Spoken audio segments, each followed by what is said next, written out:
Hi everyone, let's do the chanting straight away. Namo Tassa Bhagavato Arahato Samma Sambuddhassa. Namo Tassa Bhagavato Arahato Samma Sambuddhassa. Namo Tassa Bhagavato Arahato Samma Sambuddhassa. Buddham Saranam Gacchami, Dhammam Saranam Gacchami, Sangham Saranam Gacchami, Dudayambi Buddham Saranam Gacchami, Dudayambi Dhammam Saranam Gacchami, Dudayambi Sangham Saranam Gacchami, Tadayambi Buddham Saranam Gacchami, Tadayambi Dhammam Saranam Gacchami, Tadayambi Sangham Saranam Gacchami. Namo Buddhaya, Namo Dharmaya, Namo Sanghaya. Namo Buddhaya, Namo Dharmaya, Namo Sanghaya.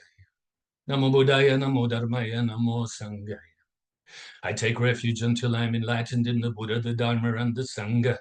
Through the positive potential I create by practicing the 6 paramitas, may I soon attain enlightenment in order to benefit all sentient beings. I take refuge until I am enlightened in the Buddha, the Dharma, and the Sangha.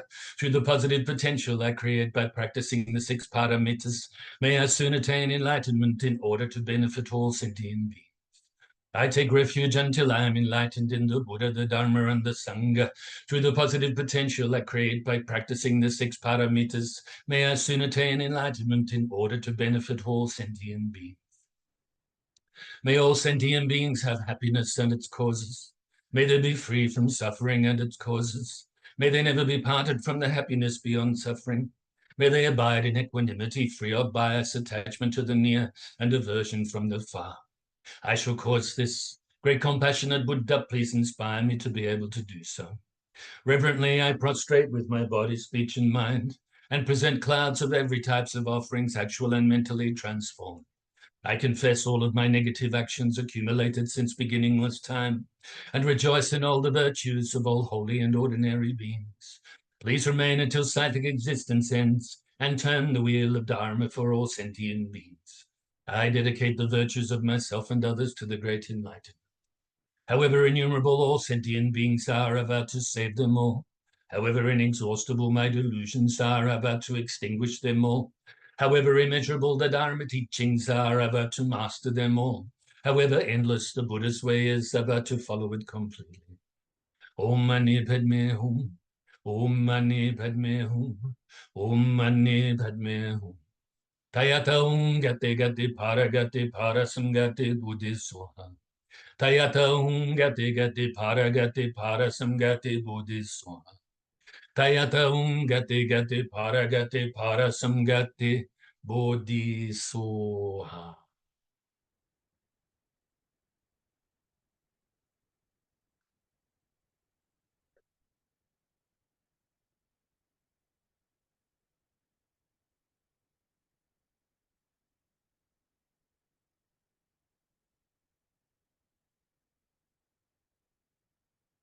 May you have a wealth of compassion and wisdom, loving kindness and friendliness, mindfulness, awareness, conscientiousness, all of these good qualities. May you have a wealth of them. Eventually develop them beyond measure. Immeasurable compassion, immeasurable wisdom, and so on. Okay, so like I said before, I hope everyone is doing well today. I know I gave you a weather report last week. For most of you, obviously, are here, so you know it already. But maybe for Annika in England and some other people in the Asian countries that view the video later, and the USA, for instance, it's crazy weather we're having, very windy. It's quite cold, but actually with the wind chill, it's much colder than the temperature actually is. So, yeah, I've had the Vicks inhaler out today and yesterday and the day before, and then Vicks vapor rub at night time, put on all the pressure points. So if I do have a little sneeze or clear my throat or whatever, I apologize ahead of time. Okie dokie. So let's do some meditation now before we have the Dharma talk, of which includes a discussion or contemplation on the unsatisfactory nature of cyclic existence. Part number 3, and then we will do part number 4 next week. before we move on to commentary and sort of consideration and reflection on interdependent origination, or paccicca samutpada in Pali. Okay, so as it's part of the Q&A, really goes back to that initially, but it's part of the contemplations on the impermanence or precious human life, impermanence, law of karma or cause and effect, and the unsatisfactory nature of cyclic existence that help enable us to turn our mind directly to the Dharma, develop true renunciation, which further helps us to realize the relative bodhicitta, eventually the ultimate bodhicitta with the supreme wisdom, okay? So in saying all that, forget it, and let's do some meditation. So get yourself comfortable and bring your mind inside your body for us to release the tension from our body.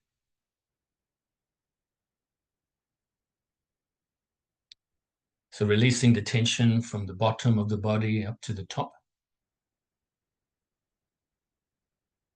I won't give you all the finer details, but I'll just guide you through the major parts. So all around your feet, toes, bottom of the feet, tops of the feet, the arches, the heels, around your ankles, the Achilles tendons, your lower leg, the calves, the shins, all around your knees, the upper leg, quads, hamstrings, around your midsection, your hips and hip flexors, groin, buttocks, or glutes, your stomach and sides, lower back to the center of your back, your chest and your upper back, between your neck and shoulders, and your shoulders, your arms all the way down to the tips of your fingers,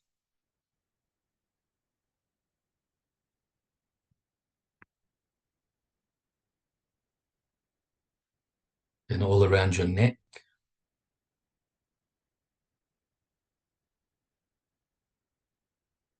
and the back of your head, sides of your head, all around your face. Make sure you're not clenching your jaw or frowning.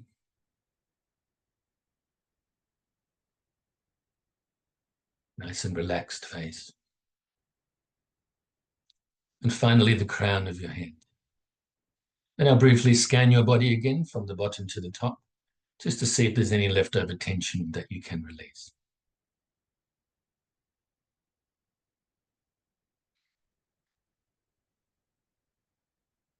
And now you can bring your mind initially to the tip of your nose and follow the feeling of the breath as you breathe in your nose, all the way into your lungs, then back out your nose again, breathing in, breathing out, trying to keep your body still. This will help to keep your mind still and vice versa.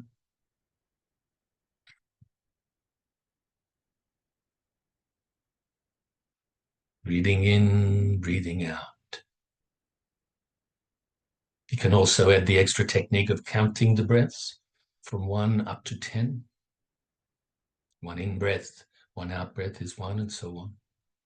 But if you get distracted on the way to 10, then go back to 1 at that time. So if thoughts arise, which I'm sure they will, don't cling to them, don't worry about them, don't add to them, don't grasp at them. Also, don't try to force them away or deny them, but let them go naturally by replacing your mind onto your breath at that moment. So you are mindful of your breath, then you are aware if your mind wanders from the breath, or thoughts arise, or any mental activity arises. And then conscientiously and peacefully, just let them go. Don't worry. And if your mind starts to become sleepy or dull, then wake it up by replacing your mind onto your breath more brightly.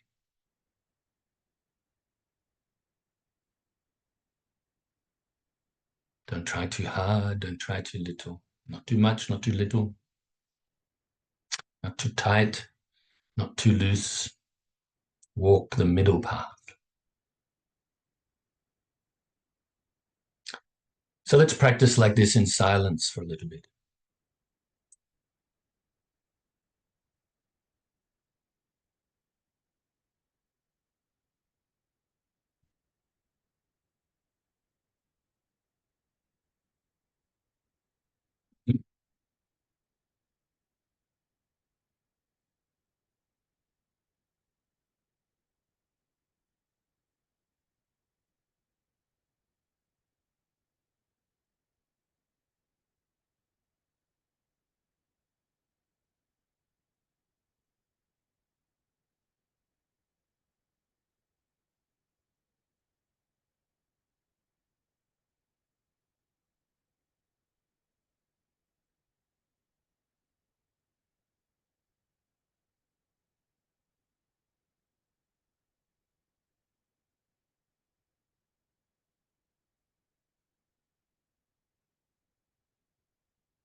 So we can feel pleased with ourselves now and fill ourselves with universal loving kindness.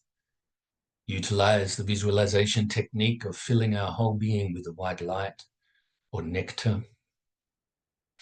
Or if you prefer, you can just go with the feeling of loving kindness, which is of utmost importance. Remember the word metta in Pali or Maitri in Sanskrit is closely related to the word mitra, which means friend or friendliness or friendly. So loving kindness is full of friendship, and you're extending this now to yourself. We begin with ourselves and then we radiate out to others. So fill yourself with so much loving kindness, universal loving kindness, that it now overflows and radiates outwards, initially to your loved ones, family, and friends.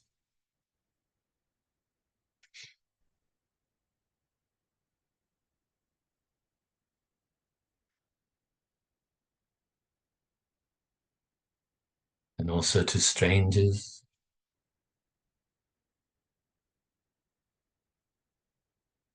And those people you find difficult, may regard as enemies, include them as well.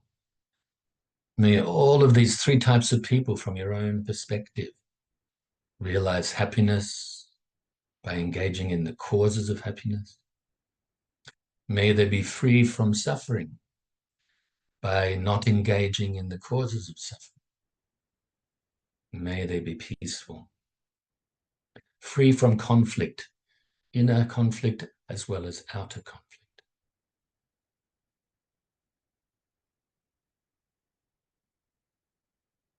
Now radiate further and further distance-wise, initially around your immediate area, to all living beings now, not just people. Those living beings that are born from wombs or eggs, or from moisture, or through transformation, that live on the land, under the land, in the waters, fly through the air. Whether you know about them well, or only a little bit, or not at all. Whether they're in this realm, or the animal realm, or other realms of existence, that we're unable to perceive clearly now. You can at least bring them to mind. Now extend the loving kindness further and further throughout your whole state or county.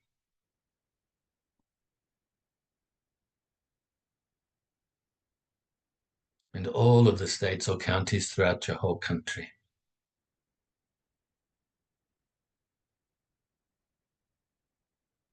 And all of the countries throughout the world. Initially, those you're familiar with and have an affinity towards, those that you're indifferent towards, as well as those you may, for whatever reason, have some negative feelings towards. And have your loving kindness pervade throughout all of the oceans too, down to the core of the earth and to the outermost atmosphere. Beyond this world alone now, throughout the whole solar system.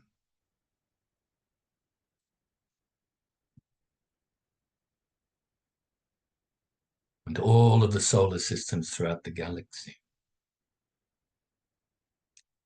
And all of the galaxies throughout the universe and beyond.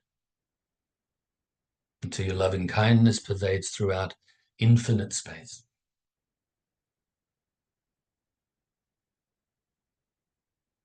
Whilst maintaining this loving kindness in your mind or in your heart, maintaining the meditated mind, let's recite the dedication prayer. Due to this merit, may I soon attain the enlightened state of the Buddha, so that I may be able to liberate all sentient beings from their suffering. May the precious bodhicitta, not yet born, arise and grow. May that born have no decline, but increase forevermore. And may the precious few of shunyata, not yet born, arise and grow. May that born have no decline, but increase forevermore. And so we will continue, like I said, to have some commentary on some contemplation, if you like, on the unsatisfactory nature of cyclic existence. Once again, I will remind you that this is to develop true renunciation. So we've contemplated already thoroughly on the precious human birth or life and how lucky we are, how fortunate we are, and the good conditions that we have in this human birth or human life to practice the Dharma, and then realize impermanence. So we've contemplated impermanence, realize that actually doesn't last forever. So let's do it now. But how do we do it? We must understand the law of karma. So we contemplated the law of cause and effect, or karma. What to adopt, or what to practice, what to abandon, what to not practice. Okay, so that's why we need to contemplate on the law of karma. It also helps us to develop wisdom. Now we realize the unsatisfactory nature of cyclic existence, contemplating it, absorbing our mind with it so that we get off our butt, realize that even if we're having this amazing life right now, whatever that may be, it feels like it's satisfying, but know that it isn't, doesn't last, even if it's that simple fact. Okay. Excuse me. All right, so we'll just pick it up from where we went last week, or where we left off last week, I should say. So I'll read the paragraph as we finished up last week. And this is related to now in our lives, even if we're having the happiness, even if we think we're satisfied, something is always awry. Even in enjoyable things, there is an element of dissatisfaction and anxiety in all human relations. And it's lying so often just beneath the surface, even in times of pleasure. So we've already covered this last week, okay? But I just wanted to bring it into where we're up to right now as it relates, as this all relates. So what my note says is resume 21st of September, which is today. But the fault is not somewhere outside. So often as human beings, we like to blame other people or things, the weather or whatever, something on the outside. But actually the cause is inside, the fault is inside. Samsara is not out there. It's in our own afflicted mind.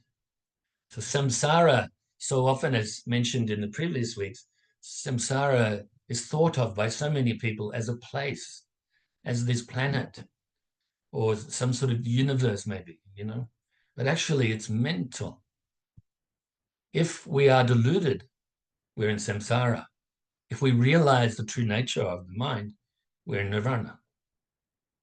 But we should go beyond both of these, because when we think about it, when we speak about it, they're two opposites. We're still living in this dualistic fantasy, you could say, or maybe for some days hell. Dualistic again, heaven and hell. No, we want to go beyond all this stuff. Okay, so samsara is not out there. It's in our own afflicted mind. It's in the way that we experience life too. How do you experience life? Are you accepting? Do you accept the difficulties we go through? That doesn't mean we don't change them or work to change them. But what happens if we can't change them? Do we accept this? Calmly realize, just cause and effect. We cause these difficulties. The happiness, do you cling to it? Do you always chase after it? Actually, if we think we can get happy, for instance, with some material objects or some sort of physical and mental, of course, experiences, such as a beautiful holiday or something like that, or nice weather, actually, if you can never experience it the same way again, because your mind's changed and that environment has changed, phenomena has changed. impermanence. All right, so in the way that we experience life, in the quality of our mind, the quality of the mind, what I'm talking about there mainly is our mind full of love and kindness, friendship, reasonably wise, because we're not totally wise yet? Or is it full of jealousies, full of anger, greed, and so on, clinging, grasping? When our mind is engaged with these unwholesome states of mind or qualities, then we're in samsara. When it's engaged with the good qualities, we're still in samsara, but we're working our way to free our mind from samsara. Okay? When the mind is free, when we realize the true nature, nirvana. All right, so we are not functioning in accord with reality. And therein lies the problem. So think about that. If we live within reality or in accord with reality, no problem. Even if we're experiencing difficulties, we think, okay, I accept those because I caused them. And it's not my true nature. I can be free from them. All right. So we think so often that impermanent things, including our mind, including physical things, are permanent. Maybe we don't think, oh, that is the way it is, but this is the way we kind of live habitually. We think everything is permanent when it's actually impermanent. We think that we have a substantial self. You can call it ego or whatever, but actually it's insubstantial. It's constantly changing. Where can you find it? Where is the substance? Nowhere to be found. Contemplate on the 5 skandhas. Is it in the form? Is it in the mentality and the different aspects of the mentality? Is it in the whole? And as you contemplate this, your mind's changing. So you can't find it there either. What is it? What am I? What was my name before I had a name? You can ask yourself questions like this and focus on these questions, not to do your head in, but to create what we call in Zen Buddhism as the great doubt. Doubting everything. Not in a negative way, it's positive. Okay? How are we doing? All right, so often we think things are pure when they're actually impure. See, not in accord with reality. We think that even sometimes, and maybe often, that happiness or suffering is actually happiness. Just get a little bit of freedom from the suffering, that's happiness. And then it changes. All right, so that's the second page done. What I figured I'd do today is possibly finish up the third page as well, and then just summarize it next week and utilize the 3 wisdoms of hearing, contemplating, and absorbing our mind with understanding, because we hadn't been doing it, I don't think, anyway, for these first 2 classes of this subject, okay? So I thought today, just before class, I looked at it and went, you know what, I probably could even split these up into a month and a half if you give sort of finer details, but I won't.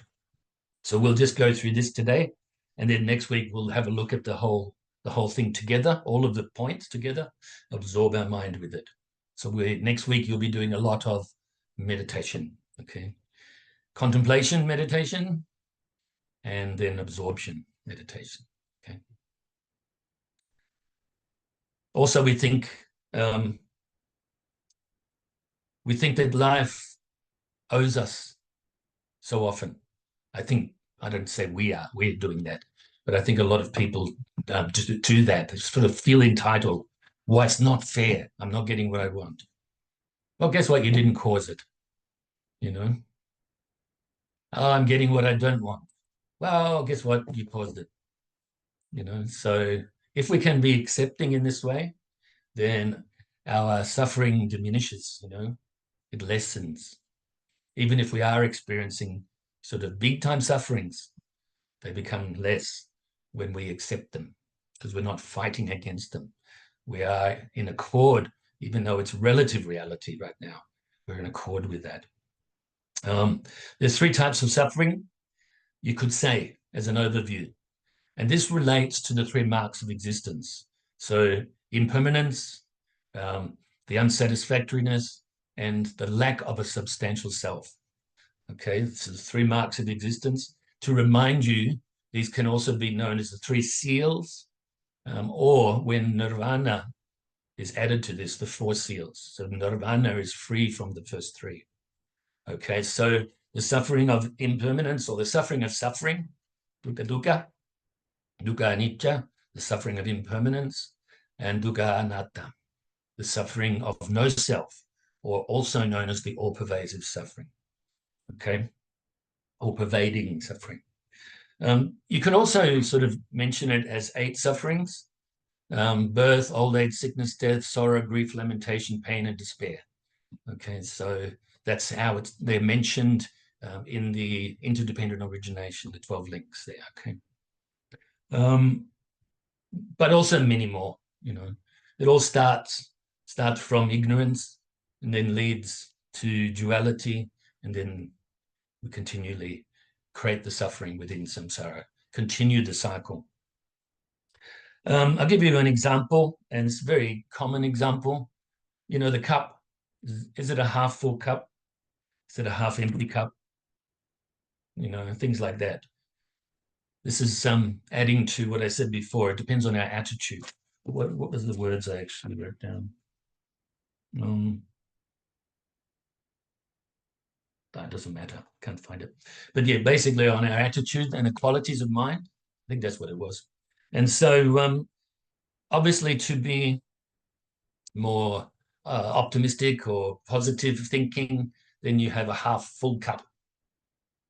If, in this metaphor, then if you're more pessimistic, more negative thinking, you have a half empty cup. So possibly best to think half full cup, so you don't bum yourself out. But actually, realistically, middle path, there's really no cup. So it's not full or empty, not half full, not half empty. Go beyond that. And I'll give you an example that many of you know this example. In fact, probably all of you know this example. So let's say, think about optimistic and pessimistic. So there's a field over here, right? Pessimistic. Field over there, optimistic. If you're in the pessimistic field, there's a fence in the way, by the way, okay? You can't see the optimistic field. So if you're in the negatives, you can't see the positives. But also, if you're in the positives, you can't see the negatives. If you can't see the negatives, how can you develop the wish to free yourself and others from that samsara? How can we develop true compassion and loving kindness? We must understand that beings suffer. We must understand that we suffer. So there we are, pessimistic, optimistic, best. In other words, there is no cup. Sit on the fence in the middle. Then you can experience that and that, but not be touched by it. So in the world, experiencing the positives, experiencing the negatives, or maybe I should say it like this, knowing, maybe not experiencing at that time, but true knowing these positives and negatives, but you're in the middle, not touched by it, not attached to the positives, no aversion for the negatives, not blown around by the worldly winds, you know. Okay, so that's that example. It's the first time I've used that example for quite some time now, I think. So meditating on suffering is not for the purpose of causing suffering, okay? Imagine if that was the case. Why would you do it? I mean, what do they call that? Masochistic, or is it the other one, sadistic? In other words, you want to hurt yourself. You want to cause yourself suffering. I think because of our sort of attachment and belief in itself, and thinking that even our suffering is part of ourself, maybe we do that without really knowing it. We're causing it. I used to say years ago, and I think I've shared this with you many times, that So often when you try to help someone, if they're not ready for the help, or they don't want to free themselves, then so often they will get defensive. So you're telling them how to give up the cause of suffering, but they're like, it's almost like this. That's my suffering. How dare you try to take my suffering away from me? It's mine, it's me, So often like that. So anyway, I'll repeat. Meditation on suffering is not for the purpose of causing suffering. Rather, it's to understand it, face it, and overcome it. Like I said, once again, I won't give details now, but the fire behind you. To put the fire out, you've got to face it. You've got to understand what it is. And then you have to really, overcome it. It's like this with our mental afflictions. So we're facing the suffering to overcome the suffering. We're facing samsara and the unsatisfactory nature of samsara so that we can overcome it.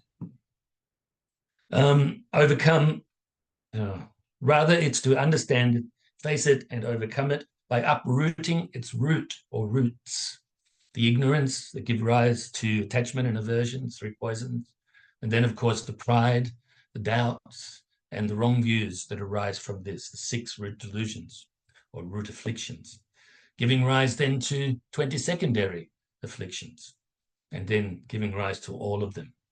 And if we can purify and uproot the root, then the other ones don't come into play at all.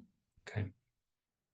So let's realize the wisdom and compassion. That's why I started the class out today by doing a couple of mudras that relate to this, and then wishing it for you that you have a wealth of compassion and wisdom. There's true jewels, really, aren't they? The jewel of compassion, active, very active. The jewel of wisdom, just knowing, like the yin and yang. I mentioned 3 marks of existence and also the 4 noble truths that relate to us being able to perceive cause of suffering, then realize this is causing the suffering, uproot the cause, then we have the cessation or the freedom from suffering. How to do that? Once again, Eightfold Path. And then all of the other related teachings. So I think we're pretty close to finishing. Purify the mind. This is what we need to do. Buddha said, once again, do no evil, do only good, purify your mind. So abstain from live morally, abstaining from immoral actions of the body, speech, and mind, unwholesome. And then engaging in the meditation practice, slowly purifying your mind.